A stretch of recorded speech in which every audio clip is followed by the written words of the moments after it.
മലയാള സിനിമയിലെ താരദമ്പതികളായിരുന്നു രഘുവരനും രോഹിണിയും. സിനിമയിലെ സൗഹൃദം ഇരുവരെയും അതിവേഗം അടുപ്പത്തിലാക്കി.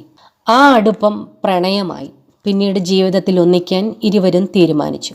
1996 രഘുവരൻ രോഹിണിയുടെ കഴുത്തിൽ താലി ചാർത്തിയത്. എന്നാൽ രഘുവരൻ ലഹരിക്ക് അടിമയാണെന്ന കാര്യം രോഹിണി തിരിച്ചറിഞ്ഞത് വിവാഹശേഷം. അമിതമായ ലഹരി ഉപയോഗം രഘുവരന്റെ കുടുംബജീവിതത്തെ ബാധിച്ചു. തുടർച്ചയായി രഘുവരനെ റിഹാബിലിറ്റേഷൻ കേന്ദ്രങ്ങളിലേക്ക് കൊണ്ടുപോയി. എന്നാൽ ലഹരി ഉപയോഗത്തിന് കുറവുണ്ടായില്ല. ഒടുവിൽ 8 വർഷങ്ങൾക്ക് ശേഷം 2004 രോഹിണി രഘുവരനുമായുള്ള ബന്ധം വേർപെടുത്തി. ഏറെ മനസ്സ് വേദനിച്ചാണ് ഈ ബന്ധം ഉപേക്ഷിച്ചതെന്ന് പിന്നീട് രോഹിണി തുറന്നു പറഞ്ഞിട്ടുണ്ട്. രഘുവരനും രോഹിണിക്കും ഒരു മകനുണ്ട്. വിവാഹമോചന ശേഷം രഘുവരന്റെ ലഹരി ഉപയോഗം കൂടി. 2004 നവംബർ 29 ചെന്നൈയിലെ കുടുംബ കോടതിയിൽ രഘുവരനും രോഹിണിയും വിവാഹമോചന കരാർ ഒപ്പിട്ടത്. വിവാഹമോചനത്തിന് ശേഷവും ഭാര്യയും മകനുമായി നല്ല സൗഹൃദം രഘുവരൻ തുടർന്നു.